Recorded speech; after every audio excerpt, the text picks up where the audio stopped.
Olá, meu nome é Javon.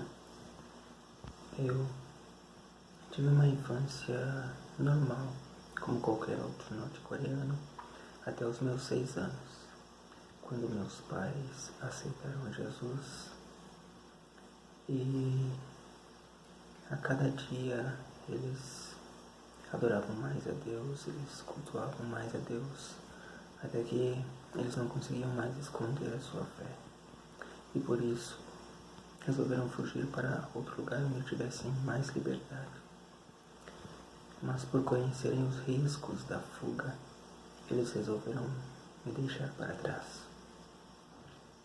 E eles estavam certos quanto a esses riscos, pois ao tentarem cruzar a fronteira entre a Coreia do Norte e a China, eles foram pegos por soldados e torturados até a morte.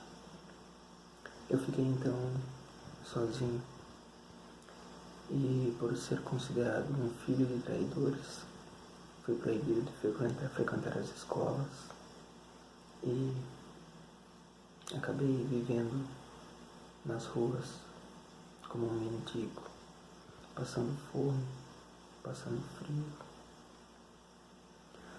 tendo que me alimentar dos restos que encontrava no lixo, sendo muitas vezes espancado por outros moradores de rua mais velhos, por marginais que vagavam pelas ruas à noite, e sendo enxotado da frente da casa das pessoas que não queriam que eu poluísse suas calçadas. Foram anos terríveis para mim. E eu me apegava a uma única esperança, de chegar aos meus 18 anos, alistar no exército, ter uma vida normal. Quando a minha idade chegou e fui para me alistar, recebi uma terrível notícia. Me falaram que eles não aceitavam traidores no seu exército e eu não poderia me alistar. Meu mundo desabou com aquela notícia, pois me foi tirada a única esperança que eu tinha. Então eu decidi fugir, pois para mim qualquer outro lugar seria melhor que a Coreia do Norte. Foi assim que eu acabei indo para a China. Eu consegui cruzar a fronteira e, chegando lá, eu passei alguns dias vagando pelas ruas, dormindo nas praças, até que encontrei um missionário. Ele conversou comigo e me levou para sua casa.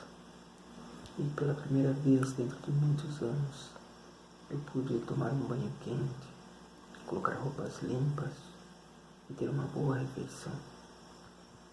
Mas, por ter sido tão maltratado durante tanto tempo, eu acabei ficando desconfiado e por medo que quando eu dormisse ele me entregasse para os soldados ou fizesse alguma coisa pior comigo, eu decidi não ficar ali e esperei escurecer e fugir daquela casa.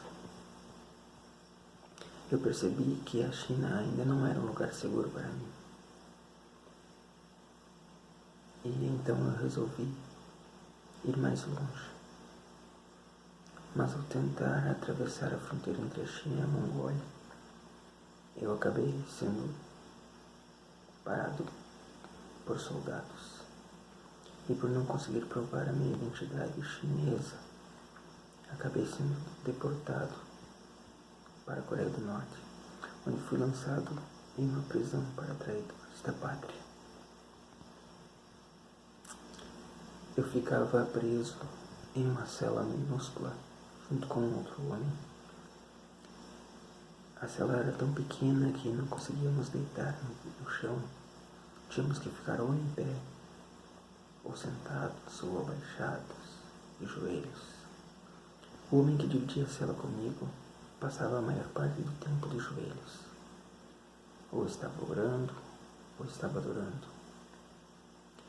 E aquilo foi mexendo comigo, pois uma das últimas lembranças que eu tinha do meu pai era dele fazendo isso. E parecia que aquele homem orava com as mesmas palavras, adorava com a mesma intensidade que meu pai.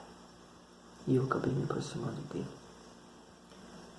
Contamos nossas histórias um ao outro e eu fiquei sabendo que ele era um pastor, que estava preso ali por ser cristão.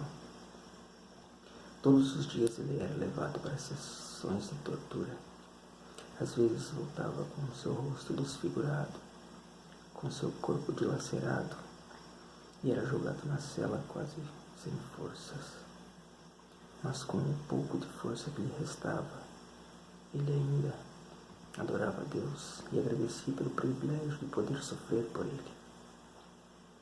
Aquilo foi tocando meu coração até o dia que eu decidi entregar minha vida a Cristo, pois eu também queria sentir aquele amor que ele sentia.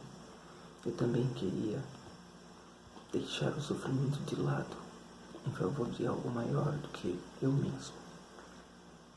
Até então eu não tinha sido torturado, apenas estava preso como um traidor comum. Mas nesse dia, quando os soldados vieram buscar o pastor para mais uma sessão de torturas, eles encontraram nós dois de joelhos, orando. E então nos levaram para fora. Em um frio abaixo de zero, eles nos colocaram em tonéis de água gelada, que nossos corpos sentiam tanto frio que parecia que agulhas entravam em nossas peles. Como se não bastasse ainda, nos retiravam dali com os corpos ainda molhados e nos davam sessões de choque que quase perdíamos a consciência. Então colocavam algemas em nossos pulsos com lâminas afiadas e jogavam na cela. Mas por estarmos com tanto frio, nossos corpos tremiam e os nossos pulsos eram cortados pelas lâminas das algemas. E ainda assim permanecíamos fiéis, consolando um ao outro. Quando perceberem isso, passaram a nos torturar separadamente.